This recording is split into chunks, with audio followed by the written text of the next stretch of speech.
네, 한 남자가 있었습니다. 이 남자는 심장이 망가져서 더 이상 걸을 수가 없었습니다.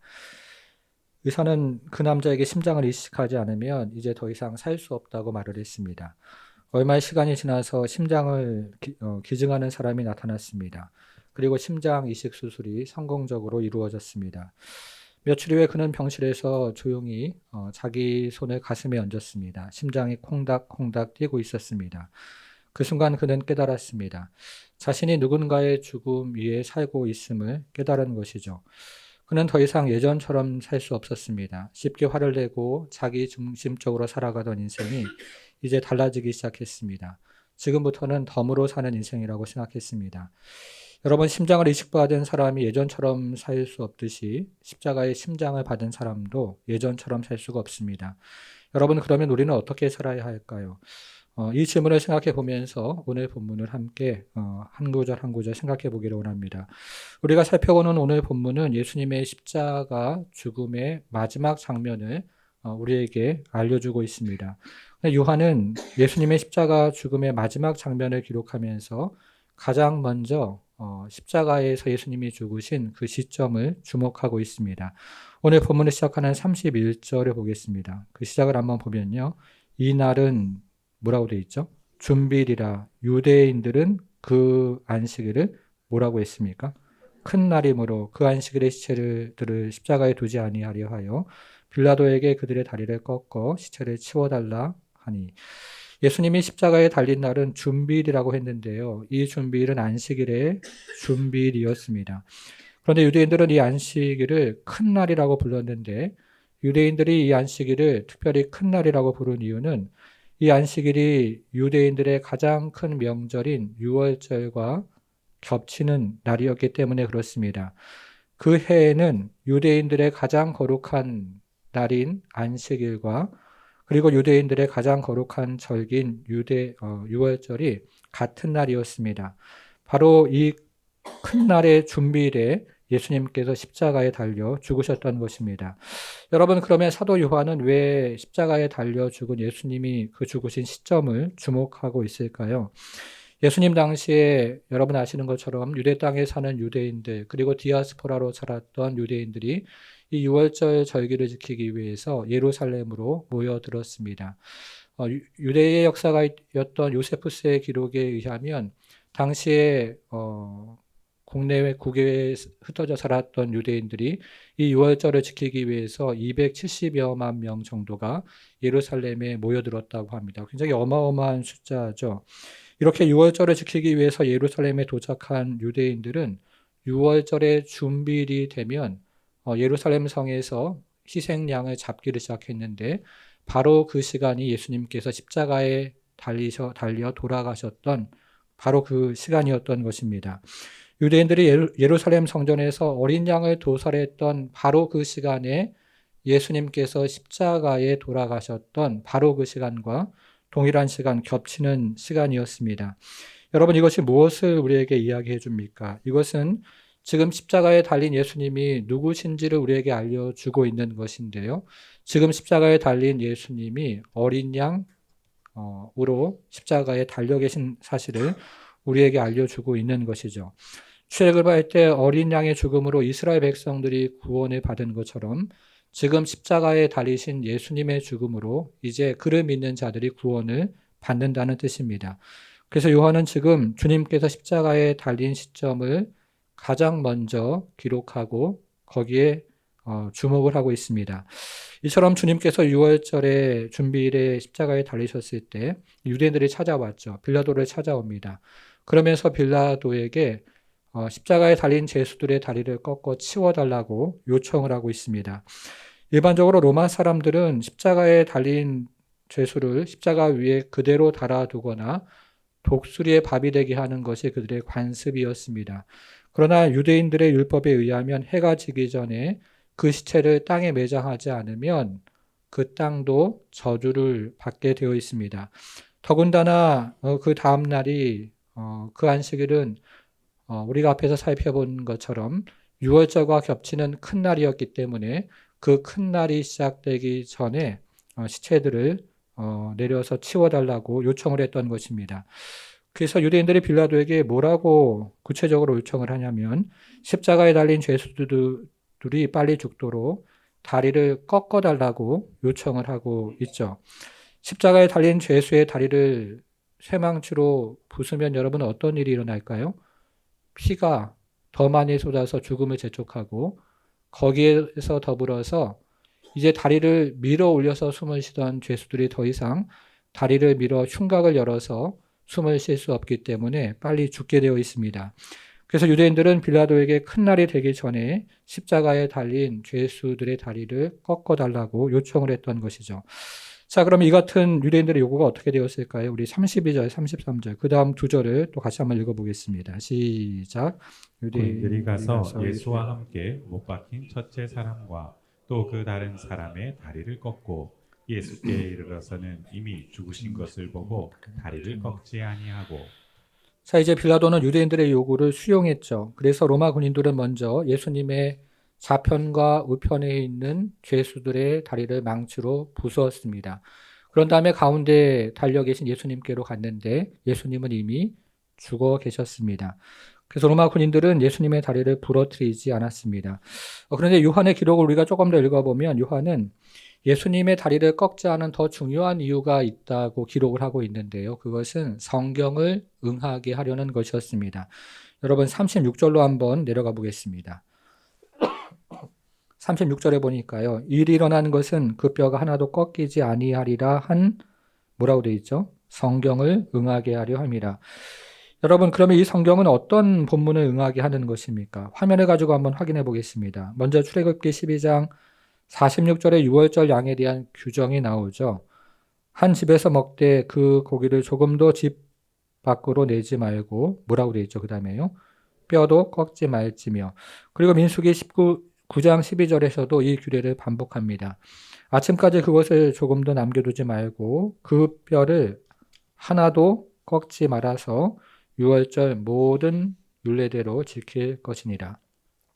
이처럼 유월절 양의 뼈를 꺾지 않는 규례대로 십자가에 달린 예수님의 다리를 꺾지 않았던 것입니다. 이것은 다시 한번 십자가에 달린 예수님이 유월절 양임을 가리키는 것이죠. 그래서 예수님의 죽음을 확인한 한 로마 군인은 이제 창으로 예수님의 옆구리를 찔렀습니다. 34절이죠. 그중 한 군인이 창으로 옆구리를 찌르니 자, 뭐가 나왔습니까? 곧 피와 물이 나오더라. 아마도 이 로마 군인은 창으로 예수님의 옆구리를 찔러서 예수님의 죽음을 재차 확인하기를 원했을 것입니다. 그래서 로마 군인이 창으로 예수님의 옆구리를 찌르자 이 예수님의 옆구리에서 피와 물이 흘러나오는 것이죠. 이것을 의학적으로 설명하는 사람들은 로마 군인의 창이 예수님의 심장과 이 심장을 둘러싸고 있는 심낭을 동시에 찔러서 심장에서 피가 그리고 심장을 둘러싸고 있는 그 심낭에서 물이 함께 흘러나온 것이라고 설명을 합니다. 로마 군인의 창이 주님의 옆구리를 상당히 깊숙이 찔러서 피와 물이 흘러나왔던 것이죠. 여러분 이것이 무엇을 의미합니까? 이것은 먼저 예수님이 완전한 인간이었다는 사실을 의미하고 또 예수님이 실제로 죽으셨다는 사실을 의미하는 것입니다. 우리가 요한복음을 읽어보면 요한복음은 예수님의 신성에 대해서 굉장히 여러 곳에서 강조를 하죠. 예수님이 하나님 아버지와 동일한 신분을 가지신 분이고 또 예수님이 영원한 생명을 주시는 분이다라는 것을 곳곳에서 밝힙니다. 어떤 사람은 그래서 요한복음을 읽으면서 예수님을 죽을 수 없는 존재라고 생각을 합니다. 실제로 요한복음이 기록될 당시에 거짓 교사들은 예수님의 인성을 부인했습니다. 당시에 교회에 들어온 영지주의자들은 예수님이 진짜 몸을 가진 분이 아니고 단지 그렇게 보였을 뿐이라는 가연설을 주장했던 것입니다. 그러나 사도 요한은 예수님의 죽은 몸에서 피와 물이 흘러나왔다는 기록을 이곳에 기록하면서 이 거짓 선생들의 주장을 정면으로 반박하고 있습니다. 예수님의 몸에서 피와 물이 나오는 참 인간이었다고 기록을 하는 것입니다. 더불어서 이것은 예수님의 죽음을 이야기하고 있습니다. 예수님의 죽음이 상상 속에서 만들어진 이야기가 아니고 실제로 역사적인 사실이라는 것을 기록하고 있는 것입니다. 이것이 이 구절이 가지고 있는 문자적인 의미죠. 여러분, 그런데 우리가 요한복음을 유심히 읽어보면요, 이 요한복음에 나오는 어떤 그 구절과 문장은 단지 문자적인 의미가 아니라 그 이상의 의미를 포함하고 있습니다. 이 구절도 마찬가지인데요. 예수님의 옆구리에서 피와 물이 나왔다는 것은 그분의 죽으심과 그분이 인간으로 오셨다는 것뿐만 아니라 그 이상의 의미를 포함하고 있다는 것입니다. 그래서 이 구절을 조금만 더 생각해 보기를 원합니다. 먼저 우리가 생각해 볼 것은 예수님의 옆구리에서 나온 피입니다. 우리가 앞에서 살펴본 것처럼 예수님의 죽음은 어린 양으로서의 죽음이었습니다. 그래서 예수님의 옆구리에서 흘러나오는 피는 어린 양의 피가 됩니다. 그래서 예수님이 십자가에서 흘린 피는 온 세상의 죄를 단번에 속죄하는 피죠. 믿는 사람의 죄를 단번에 영원히 속죄하는 피가 바로 예수님의 옆구리에서 흘러나오는 피가 의미하는 것입니다. 6월절 어린 양의 피라는 뜻입니다. 여러분, 이것을 스가랴 선지자가 어떻게 예언을 했을까요? 우리 화면으로 스가랴서 13장 1절을 보겠습니다. 그날에 죄와 더러움을 씻는 샘이 다윗의 족속과 예루살렘 주민을 위하여 열리리라. 여러분, 지금 스가랴 선지자가 예언하고 있는 그 날이 언제인 거죠? 죄와 더러움을 씻어주는 그 날이 언제입니까? 바로 오늘 본문에서 우리가 그것을 보게 되는 거죠. 우리 주님께서 십자가에서 피를 흘린 날이 스가랴 선지자가 예언했던 그 날이었습니다. 우리 주님께서 십자가에서 피를 흘린 날에 죄와 더러움을 씻어주는 샘이 열린 거죠. 터진 것입니다. 십자가에서 죄와 더러움을 씻어주는 샘이 터져서 그의 백성들의 죄 사함을 받게 되는 바로 그날이 십자가에 예수님이 달린 날이었습니다.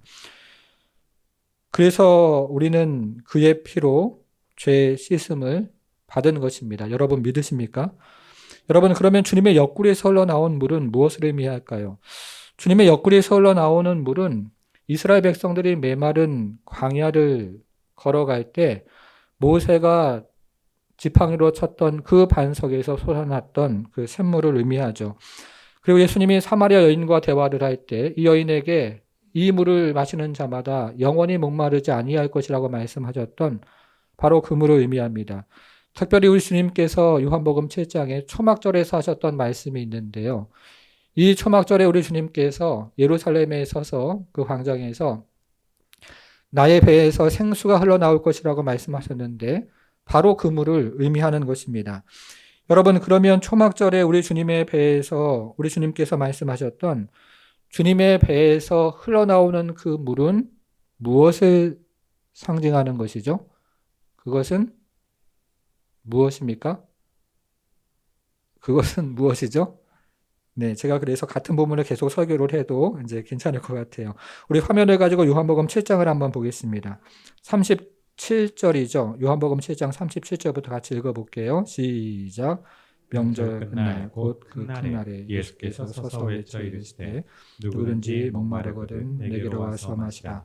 나를 믿는 자는 성경의 이름과 같이 그 배에서 생수의 강이 흘러나오리라 하시니 이는 그를 믿는 자들이 받을 성령을 가리켜 말씀하신 것이라. 예수께서 아직 영광을 받지 않으셨으므로 성령이 아직 그들에게 계시지 아니하시더라. 자, 초막절에 예수님의 배에서 흘러나오는 생수의 강은 성령을 가리키는 것입니다. 그래서 십자가에 달린 예수님의 옆구리에서 흘러나오는 물은 바로 성령을 상징하는 것이죠.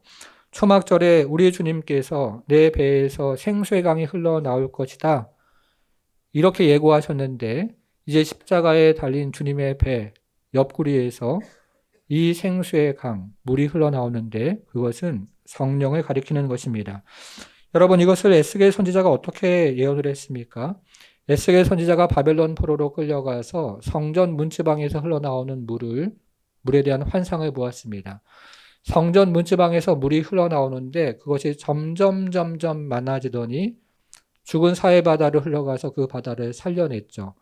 성전 문지방에서 흘러나왔던 물이 닿는 곳마다 식물이 살아나고 동물이 살아나고 생물이 살아나는 역사가 일어났습니다.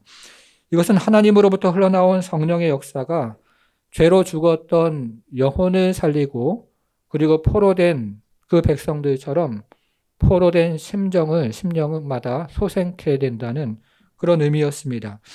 여러분, 그런데 지금 에스겔의 예언이 어디에서 성취가 되고 있습니까? 이 에스겔의 예언이 지금 십자가에서 성취가 되고 있습니다. 십자가에 달리신 분은 성전이셨고 이 성전이신 예수님으로부터 물이 흘러나오고 있죠. 십자가에 달리신 분은 요한복음 2장에서 자신의 성전이라고 말씀하셨던 분인데 이 성전 대신 예수 그리스도로부터 흘러나오는 물은 바로 성령이었습니다.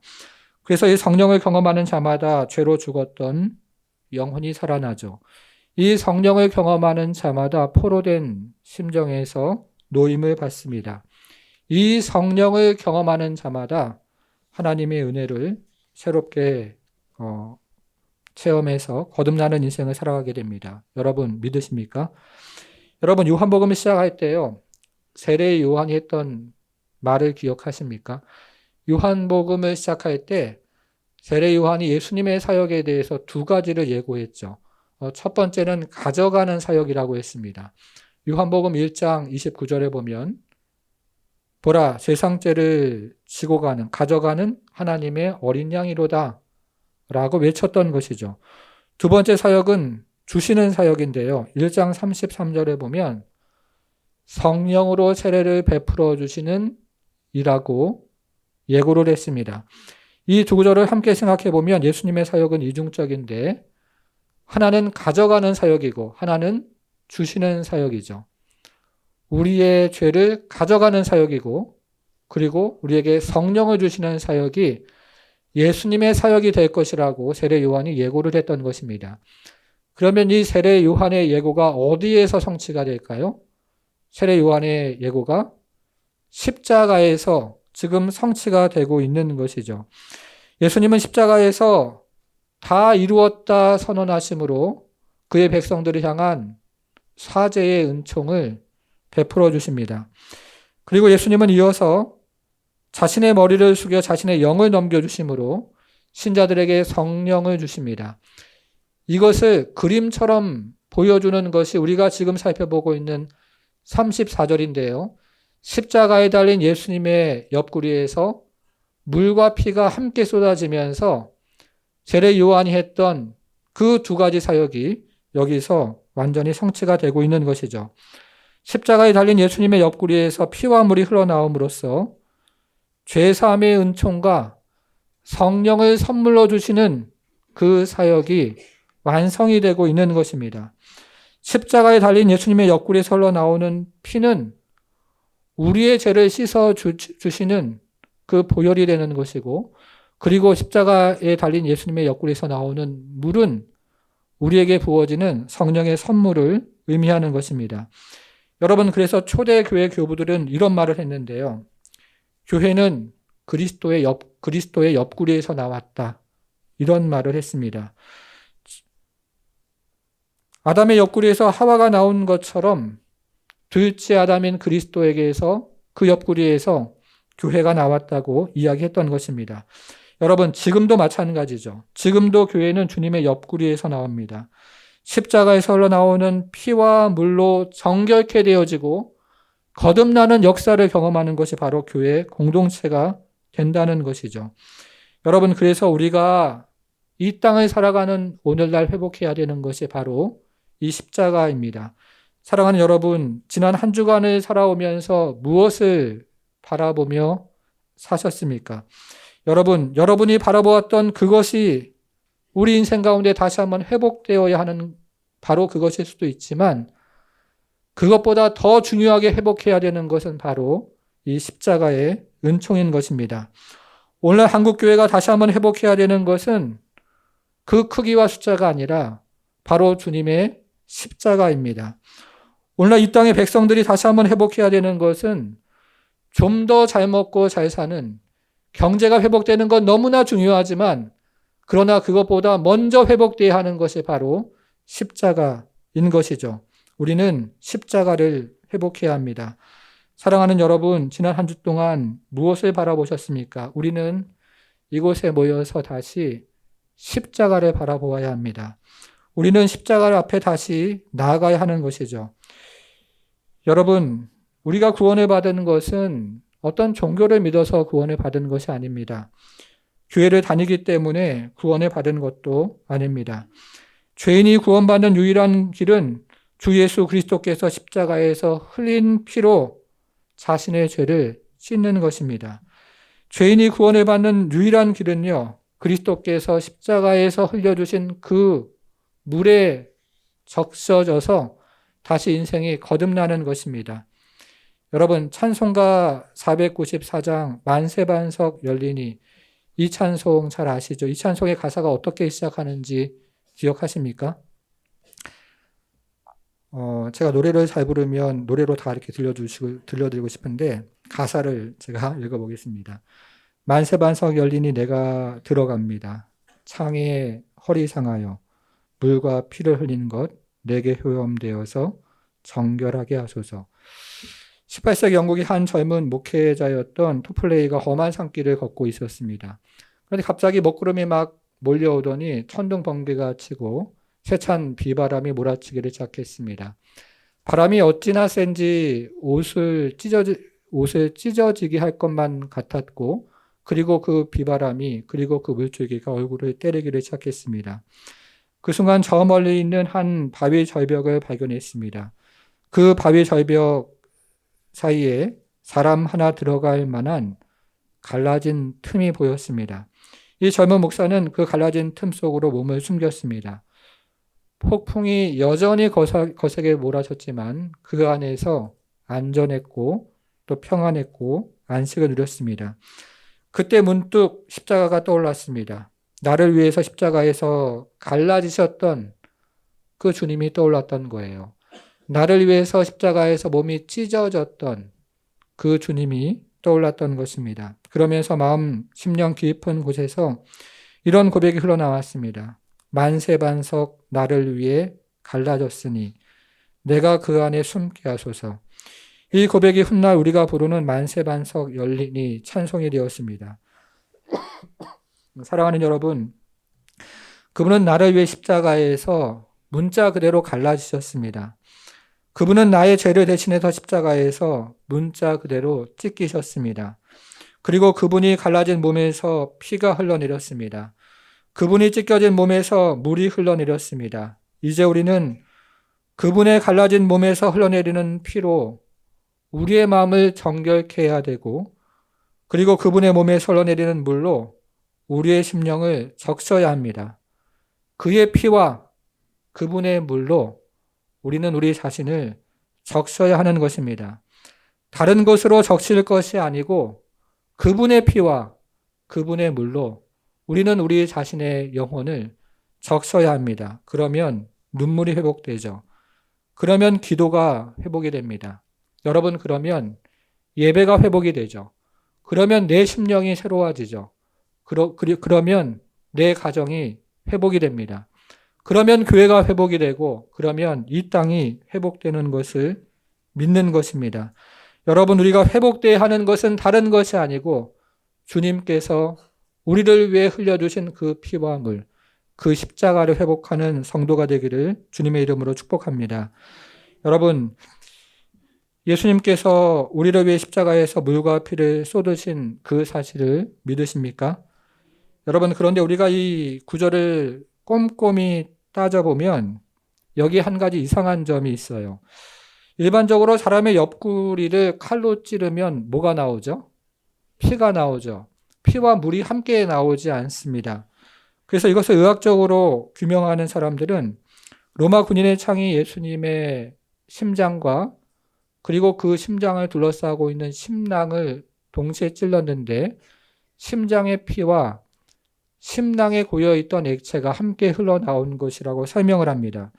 여러분, 그러나 의학적으로 사람이 살아있을 때 심장을 둘러싸고 있는 심낭에는 액체가 거의 없다고 하고, 사람이 죽은 후에는 그 심낭에 물과 같은 액체가 더욱 없다고 합니다. 무슨 말이냐면 죽은 사람을 창으로 찌른다고 해서 물과 피와 함께 물이 동시에 나오지 않는다는 것이죠. 여러분, 그러면 어떻게 예수님의 옆구리에서는 피와 함께 물이 흘러나온 것일까요? 의사였다가 목사가 된 영국의 설교자 로이드 존스 목사님은 몸에서 피와 물이 함께 흘러나오는 유일한 경우는 심장이 파열되었을 때라고 설명을 합니다. 죽은 사람의 몸에서 피와 함께 물이 나오는 유일한 경우는 심장이 터져버렸을 때입니다. 여러분, 피를 그릇에 담아두면요, 시간이 지나면서 두 층으로 갈라지는데요. 밑에는 핏덩어리가 가라앉고 위에는 액체에 해당하는 혈청이 뜨죠. 그것이 곧 피와 물입니다. 여러분, 그러면 지금 이 십자가에서 어떤 일이 벌어지고 있는 것일까요? 예수님이 십자가에 달린 지 6시간쯤 되었을 때 그의 심장이 터져서 우리 주님께서 십자가에서 죽으신 것입니다. 우리 주님의 심장이 파열되어서 심실이나 그 너머까지 고여 있다가 시간이 흐르면서 이것이 핏덩어리와 혈청으로 분리가 되었던 것입니다. 그래서 로마 군인이 예수님의 옆구리를 창으로 찔렀을 때 그 피와 그리고 액체에 해당하는 혈정이 함께 흘러나왔던 것이죠. 여러분, 여기서 우리는 중요한 질문을 한 가지 던지게 됩니다. 그렇다면 이 예수님의 심장이 왜 파열된 것일까요? 의학적으로 따지고 보면, 의사들의 이야기를 들어보면 심장이 터지는 것은 거의 불가능한 일이라고 하는데요. 예수님의 심장은 왜 파열된 것입니까? 로이드 존스 목사님의 이야기를 다시 한번 들어보면요. 로이드 존스 목사님은 그 해답을 예수님이 십자가에서 받은 심적인 고뇌와 고통에서 찾았습니다. 그분이 십자가에서 너무나 강렬하고 그리고 너무나 엄청난 심적인 고뇌와 고통을 겪으셨던 거예요. 이 엄청난 심적인 고난과 그리고 고통을 겪으면서 문자 그대로 그분의 심장이 터져버린 것입니다. 여러분, 예수님이 십자가에 달리시기 전날 밤에 겟세마네 동산에서 기도하셨죠. 예수님이 겟세마네 동산에서 기도하실 때 그분의 고뇌가 너무 커서 땀방울이 뭐가 됐죠? 핏방울이 되었습니다. 그런데 땀방울이 핏방울이 되는 것은 단순한 두려움 때문에 그런 현상은 일어나지 않습니다. 죽음을 앞두고 있다고 해서 아무리 젊은 사람이 죽더라도 그 죽음에 대한 두려움 때문에 땀방울이 핏방울이 되는 그런 현상은 벌어지지가 않습니다. 여러분, 그때 주님은 자신에게 일어날 최악의 일이 무엇인지 알고 계셨습니다. 그래서 주님은 그렇게 기도하시죠. 가능하다면 이 잔을 내게서 피하게 해달라고 우리 주님이 기도하셨습니다. 바로 그때 주님의 심적인 고뇌가 어찌나 심했던지 몸에 있던 모세혈관이 터지면서 땀샘을 통해서 피가 섞여 나오는 혈한증을 겪으셨던 것입니다. 그리고 결국 주님이 십자가에 달리는 일이 일어났습니다. 그때 주님이 겪으신 고뇌와 고통이 어찌나 컸던지 그리고 어찌나 무거웠던지 문자 그대로 심장이 파열된 것입니다. 그래서 로마 군인이 그분의 다리를 꺾으러 왔을 때 그분은 이미 심장이 터져서 죽은 상태였습니다. 그것이 우리 주님께서 양옆에 있던 죄수들보다 빨리 죽으신 이유였습니다.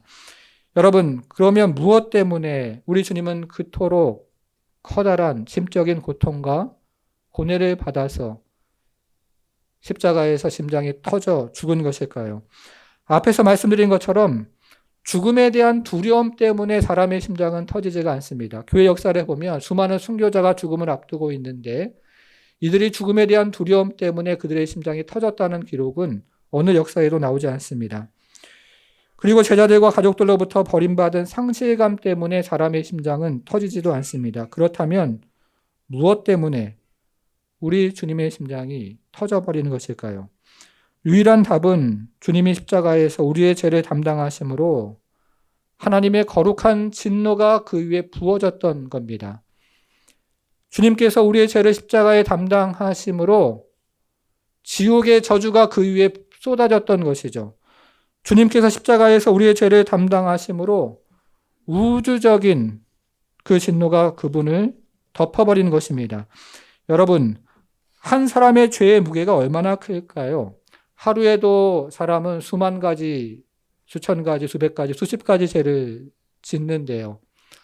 과거에 지었던 죄, 현재 짓고 있는 죄, 미래에 지을 죄까지 다 합하면 이 죄의 무게, 그리고 그 죄의 저주가 얼마나 큽니까? 그런데 온 인류의 모든 죄에 대한 하나님의 진노와 지옥의 저주가 그분 위에 쏟아졌던 그 시점에 우리 주님의 심장이 문자 그대로 터져버리는 것입니다. 여러분, 그 결과 어떤 일이 일어났습니까? 우리 화면으로 이사야 53장 5절 같이 읽어보겠습니다. 시작. 그가 그가 찔림은 찔림은 우리의 허물 때문이요 그가 상함은 우리의 죄악 때문이라. 그가 징계를 받음으로 우리는 평화를 누리고 그가 채찍에 맞음으로 우리는 나음을 받았도다. 여러분, 우리가 요한복음을 유심히 읽어보면 예수님은 십자가 죽음에서 벗어날 기회가 여러 차례 있었죠. 겟세마네 동산에서 그를 체포하러 온 로마 군인들에게 또 베드로에게 말씀하셨던 것을 우리는 기억하는데요. 우리 주님께서 12군단도 더 되는 천사를 동원하실 수도 있었습니다. 그리고 십자가에 달렸을 때 십자가 밑에서 그분을 조롱했던 유대인들이 말했던 것처럼 그분은 당장이라도 십자가에서 내려오실 수도 있는 분이었습니다. 그러나 우리 주님은 그렇게 하지 않으셨습니다. 오히려 그분은 의도적으로 자신의 십자가에 넘겨주셨습니다. 왜요? 우리를 살리기 위해. 우리가 평화를 누리도록, 우리가 나음을 입도록 우리 주님은 자신의 십자가에 넘겨주셨습니다. 십자가에서 마지막 살 한 점, 그리고 마지막 피 한 방울, 그리고 마지막 자신의 영혼 그 숨까지 내어주신 분이 이제 자신의 심장까지 넘겨주신 것입니다. 십자가에서 마지막 영혼과 그리고 마지막 숨소리와 그리고 마지막 살점과 마지막 소유까지 넘겨주셨던 그분이 이제 교회와 우리를 위해서 자신의 마지막 심장 그 고동까지 터뜨려 넘겨주셨던 것입니다. 그래서 주님이 죽음으로 우리가 생명을 얻었습니다. 주님이 가난해짐으로 우리가 부요해진 것입니다. 주님이 갈라지심으로 우리가 평화를 누렸고 주님이 찢겨주심으로 우리가 나음을 입은 것입니다. 주님의 심장이 터짐으로 우리의 심장이 살아난 것입니다. 사랑하는 여러분, 여러분들은 이 십자가의 사랑 믿으십니까? 이 십자가의 사랑 받으셨습니까? 이 사랑을 믿고 받은 우리는 어떻게 살아야 할까요? 19세기 개신교 선교 운동의 모태가 된 18세기의 독일의 경건주의 운동이 있는데요. 이 경건주의 운동의 중심에 독일의 진젠도르프 백작이라는 사람이 있습니다. 진젠도르프가 19살 졸업여행을 하면서 뒤세도르프의 한 미술관을 들렸을 때 그는 거기서 그의 인생을 송두리째 바꾸는 그림 한 점을 보게 되었습니다. 이 그림의 제목은 에케 호모인데요. 우리말로 번역하면 보라 이 사람이로다입니다. 여러분, 그런데 이 그림 밑에 한 문장의 글씨가 적혀 있습니다. 어떤 글씨가 적혀 있냐면요.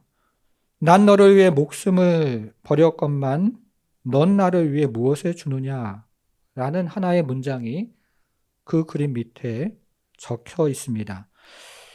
19살 청년 진젠도르프는 그 자리에서 마지막 살 한 점, 마지막 피 한 방울, 마지막 그분의 영혼과 호흡, 그리고 마지막 심장까지 내어주신 그 주님의 사랑을 깨달은 것입니다.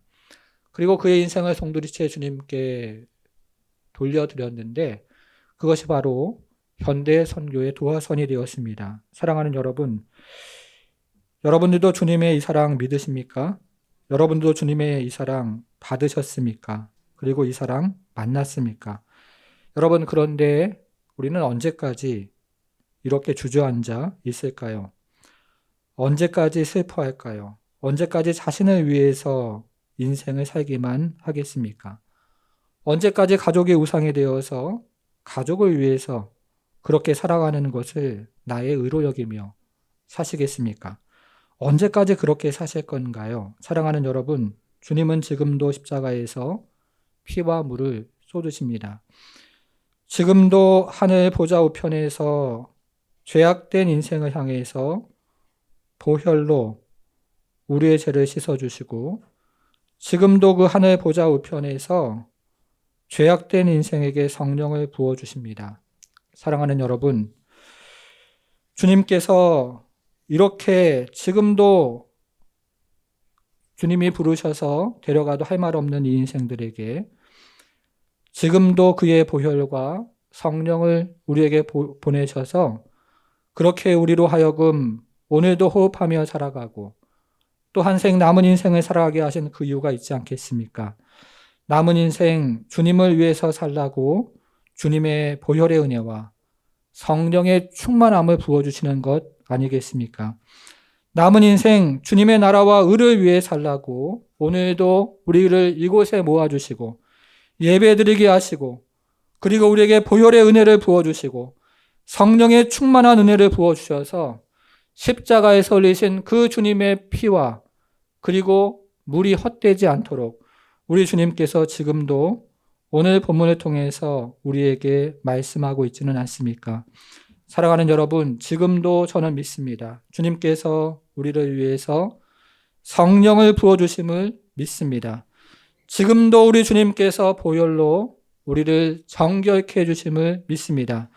이제 그 주님의 은혜 기억하며 우리가 남은 인생 하루하루 남은 호흡 다할 때까지 주의 나라와 의를 위해 살아가는 성도의 인생을 살아가는 모든 여러분들 되기를 주님의 이름으로 축원합니다. 사랑하는 여러분, 주님은 십자가에서 우리를 위해 피와 물을 쏟으셨습니다. 마지막 살안전, 마지막 피 한 방울, 마지막 주님의 영, 마지막 심장 박동까지 쏟아내셨습니다. 십자가에서 터진 것은 주님의 심장이었고 그 심장은 성도를 향한 사랑이었습니다. 이 사랑 깨달으면 무엇이 아깝습니까? 이 사랑 경험하면 무엇이 문제입니까? 이 사랑 만나면 무엇이 우리 가운데 중요하겠습니까? 사랑하는 여러분, 목사가 주님을 위해 살아야 하고 장로가 주님을 위해 살아야 하는 건 맞지만 이제 내가 주님을 위해 살아야 합니다. 여러분들의 시간, 여러분들의 노력, 여러분들의 물질, 여러분들의 인생 그거 다 주님께서 주신 거예요. 주님께서 여러분들이 이 땅을 살아가기에 부족함이 없도록 살펴보면 정말 주님께서 우리에게 세밀하게 살펴서 주시는 것입니다. 이제 그거 주님 앞에 돌려드리며 주의 나라와 주의 의를 위해서 하루하루 그리고 우리 남은 인생 살아가겠다고 고백하고 결단을 담아 함께 기도하기를 원합니다. 기도하겠습니다. 하나님 아버지, 십자가에서 얼마나 고통하고 또 얼마나 아프셨습니까? 우리를 위해 물과 피를 쏟으시고 마지막 살안점, 마지막 피 한 방울, 마지막 호흡 그리고 그분의 심장까지 터뜨려 하나님 우리의 죄악을 담당하신 그분의 하나님 아버지 은혜를 기억합니다. 주님, 하나님 아버지 이곳에 또 한 주간 살다가 하나님 아버지 인생의 어려움과 그리고 고난 가운데 이 자리에 앉아있는 성도 없습니까? 하나님 아버지 시간에 주께서 십자가에서 흘리신 그 보혈로 씻어주시고 하나님 아버지 그 물에 우리의 영혼을 적셔서 다시 한번 하나님 아버지 힘 있는 인생으로 살아갈 수 있도록 우리 하나님 축복해 주옵소서. 하나님, 그래서 이곳에 있는 한 사람 한 사람이 성도의 인생을 살아가게 하시되 이제 우리도 하나님 아버지 그 십자가의 사랑 전하고 나누고 하나님 아버지 그 십자가의 사랑 안에서 계속 살아가는 그런 인생들 모두가 될 수 있도록 우리 하나님 축복해 주옵소서. 하나님 아버지, 우리에게 주어진 것이 무엇이 있습니까? 우리에게 남은 시간 얼마나 됩니까? 우리에게 하나님 아버지 참으로 남은 인생 며칠이나 됩니까? 주님, 하루를 살더라도 우리 주님의 영광을 위해서 살아가는 인생 되게 하시고 하루를 살더라도 우리 주님 나라 위에 살아가는 성도의 모든 인생 살아갈 수 있도록 우리 하나님 축복해 주옵소서. 이제는 우리 주 예수 그리스도의 은혜와 하나님의 크신 사랑과 성령의 감화, 감동, 충만케 하심이 십자가에 설린 주님의 피와 물에 자신을 적시며 남은 인생 주님의 나라와 의를 위해 살아가길 결단하고 소망하는 모든 성도들 머리 위에 이제부터 영원토록 함께 하실지어다. 아멘.